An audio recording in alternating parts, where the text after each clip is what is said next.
Welcome to Daily Listening Practice. This series is designed for those who want to improve their English listening skills in an easy and enjoyable way. In this series, we'll discover the life of Genghis Khan, the warrior who united the Mongols and built the largest land empire in history. The story is told slowly and clearly, using simple and easy-to-understand words to help you follow along. Before we get started, don't forget to like this video and subscribe to the channel. Your support is greatly appreciated and helps us create more helpful content for learners. Now, let's begin with part 1. The early life of Genghis Khan, from the boy Temujin to the legend of the steppe. Around the year 1162, in the vast and harsh steppes of Mongolia, a boy was born into a small tribe called the Borjigin. His name was Temujin. He was named after a warrior whom his father had defeated. No one expected that. This weak child would grow up to become Genghis Khan, the man who united the Mongol tribes and founded one of the greatest empires in human history. Temujin was the son of Yesugei, a leader of a small tribe within the Mongol Confederation. His family had noble roots and was said to be descended from Boduncha Munkag, a legendary figure in Mongol history. His mother, Hoelun, was a strong woman who played a very important role in raising Temujin and shaping his character later in life. Temujin's childhood was full of challenges. When he was about 9 years old, his father was poisoned by enemies during a trip. After Yesugei died, Temujin's family was abandoned by their tribe and left alone to survive in the wild. His mother had to raise her children by herself, under very difficult conditions with almost nothing. But her hands and will to survive. Those years of hunger and hardship built a strong will in Temujin. Even as a child, he showed signs of leadership. Although he was once captured as a prisoner and lived as a wanderer, Temujin never gave up his dream to unite the Mongol tribes. These tribes were divided and often fought against each other. Temujin began by making alliances with other tribal leaders, with the loyal support of close friends like Boorchu and Jelme. He gradually built his own strong force. He was not only a skilled warrior, but also knew how to win people's hearts. He used his talent and discipline to create the foundation for a powerful army. What made Temujin different from other leaders was his strategic thinking and far-sighted vision. While Mongol tribes usually cared only about their own interests, Temujin saw a common future for the whole steppe. He dreamed of a future with unity, laws, order, and strength far greater than anything that had existed before. Because of his poor background and bitter experiences as a child, Temujin developed the qualities of a strong but fair leader. He never forgot the hard times he went through and always remembered those who helped him. This earned him absolute loyalty from his followers. Their loyalty was very important for his success in conquering and uniting the tribes. In 1206, after many years of fighting and convincing, Temujin was chosen by the Mongol leaders to be called Genghis Khan. The name means universal ruler or lord of all. This event marked the beginning of a new era. The name Temujin was no longer just a personal name. It became a symbol of power, ambition, and world-changing history. Part 2. The Road to Power, Uniting the Mongol Steppe. After growing up through hardship, Temujin reached adulthood with a big dream: to unite the nomadic tribes of Mongolia. At that time, the Mongol steppe was not a single country. It was made up of many different tribes who often fought over land, horses, and power. Temujin began by earning the trust of those closest to him. He didn't build his power based on family or bloodline, but on talent and loyalty. To him, even a simple herdsman could become a general if he proved himself. This idea of fairness and using the right people made Temujin very different from other tribal leaders. One important move was joining forces with Togrul, the leader of the Karait tribe. Togrul had been a blood brother of Temujin's father. Temujin also became close friends with Jamukha, a nobleman from a powerful family. They were once sworn brothers, but later became rivals in the fight for control of the steppe. In 1186, Temujin was chosen by some allied tribes as their high leader. This made Jamukha feel threatened. A power struggle began. Temujin lost a big battle in 1187, but he didn't give up. He kept building alliances with smaller tribes by offering fair shares of loot and enforcing strong laws to keep order. One of Temujin's smart ideas was to organize the army using a decimal system. He divided his troops into groups of 10, 100, 1,000, and 10,000. Each unit could act on its own or work together in battle. This system helped him control the army better and reduced the power of old noble families. Temujin also created the yasa, a set of strict laws.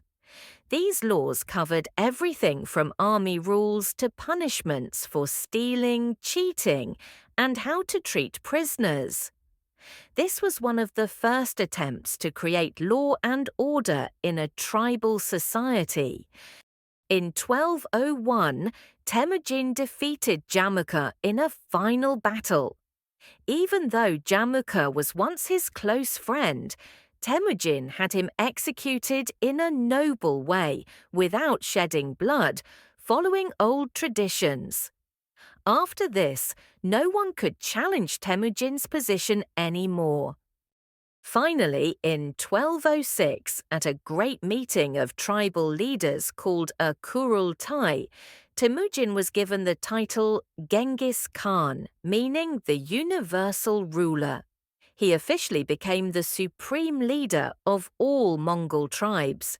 This was not only because of his military skill, but also his smart leadership, tolerance, and ability to earn loyalty across clan lines. From a boy abandoned in the forest at age 9, he had now united the entire Mongol steppe, an incredible achievement in history. But for Genghis Khan, uniting the tribes was just the beginning. His next goal would be the outside world: China, Central Asia, Persia, and even Europe. Part 3. Reaching out to the world: the great conquests of Genghis Khan. After uniting all the Mongol tribes in 1206, Genghis Khan did not stop. With a loyal, disciplined, and well-organized army, he began large military campaigns against powerful civilizations outside the steppe. His goal was not just to rule Mongolia, but to expand his power across the whole of Asia and even Europe. His first target was the Western Xia Kingdom, located in what is now northwest China. Western Xia was a rich country that controlled key trade routes on the Silk Road. In 1209, Genghis Khan attacked and forced them to surrender. They became a vassal state and had to pay tribute regularly to the Mongols. This was his first victory outside Mongolia and opened the way for future campaigns. Soon after, Genghis Khan aimed at a stronger power, the Jin dynasty, ruled by the Jurchen people. The Jin controlled most of northern China. They used to look down on the nomadic tribes, but now they faced a smart and brutal enemy. The war between the Mongols and the Jin started in 1211 and lasted for many years.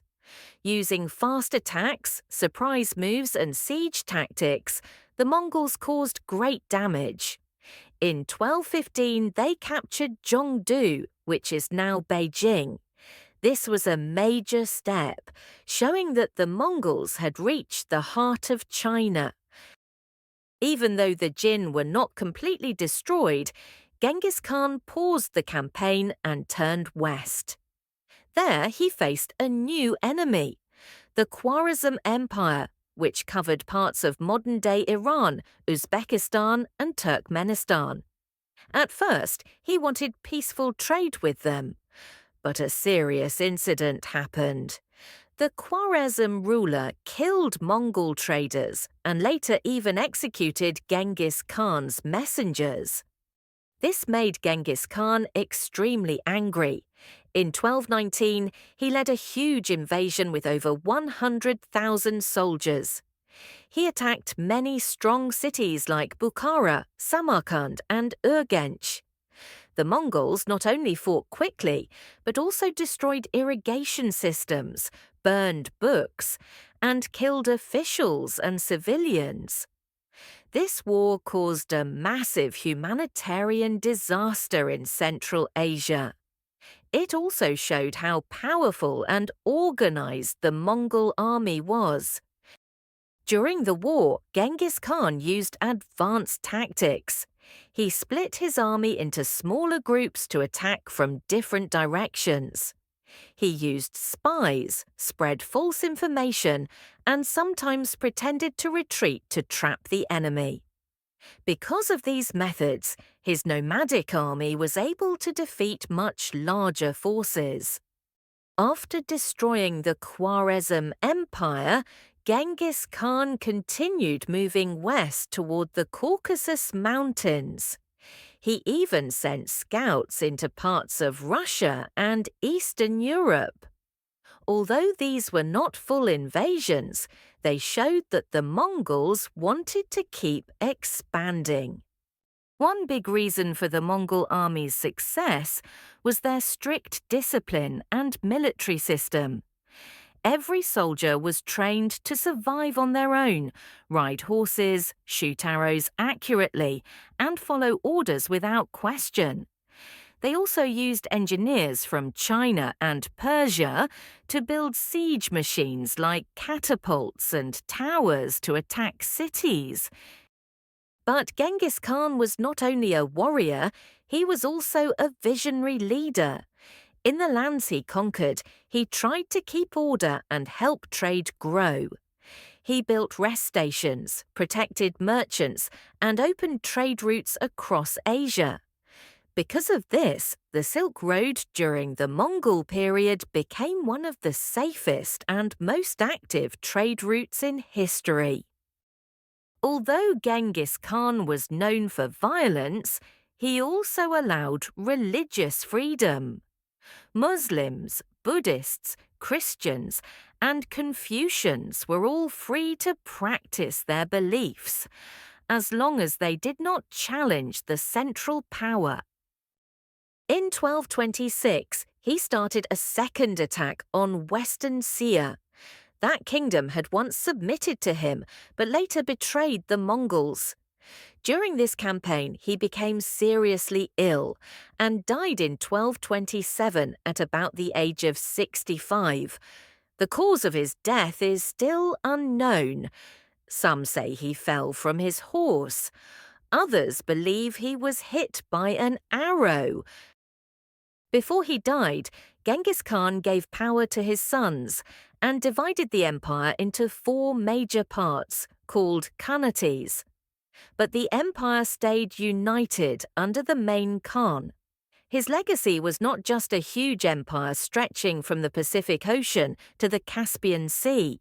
He also left behind a new model of leadership that combined military strength with organized government. From a boy herding horses on the steppe, Genghis Khan changed the fate of Asia and Europe. For the Mongols, he is a great hero. For those he conquered, he may be seen as a destroyer. But no one can deny that he was one of the greatest and most influential conquerors in world history. Part 4. The legacy and global impact of Genghis Khan.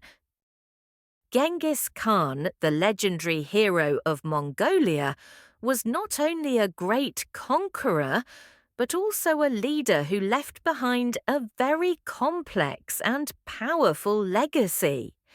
His influence touched many parts of the world in history, culture, politics, and even the economy. Under Genghis Khan, the Mongol Empire became the largest connected empire in world history. It stretched from the Pacific Ocean to the Caspian Sea, covering Central Asia, China, Eastern Europe, and more. This created new connections between distant civilizations. Genghis Khan didn't just build an empire by war, he also created a smart system of government. He divided the land into regions ruled by his sons and trusted generals. This helped keep power organized and reduced fighting within the empire. His system helped keep peace and control over a huge area with many different peoples and religions. He also created a strong law called the Yasa to bring order and discipline. It helped the army and people live by clear rules. He welcomed talented people from many places, no matter their background, to help his empire grow. One of Genghis Khan's biggest contributions was the rebuilding and expansion of the Silk Road, the trade route connecting East and West.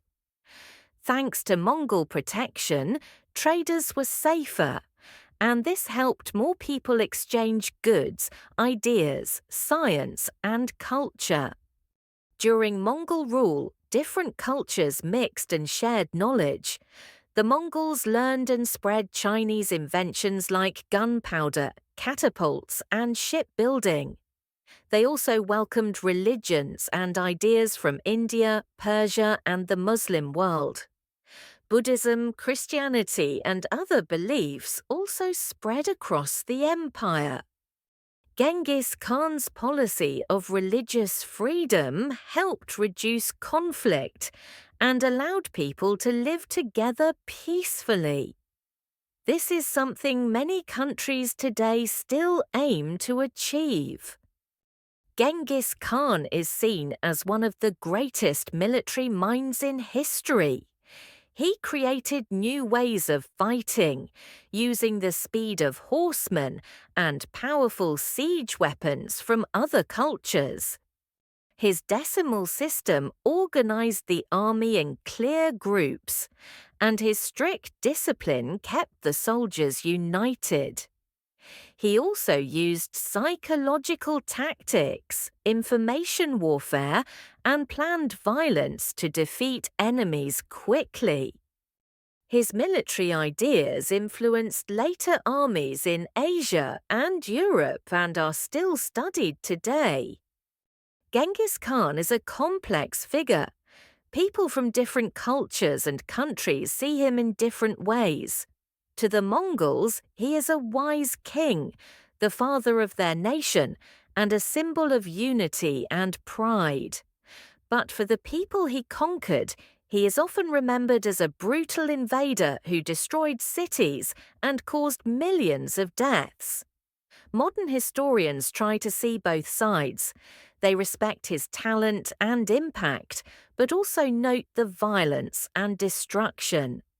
No matter the point of view, Genghis Khan remains one of the most influential figures in world history. Even today, the legacy of Genghis Khan and the Mongol Empire can still be felt. In Central Asia, Siberia, and Mongolia, many traditions, languages, and customs still come from his time. In politics, his ideas about leadership, unity, and managing many tribes have become important lessons for building diverse countries. The trade routes and cultural exchanges he supported were early steps toward globalization.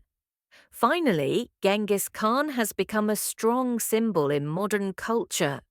Films, books, and schools still talk about him, helping people around the world learn more about Mongolian and world history.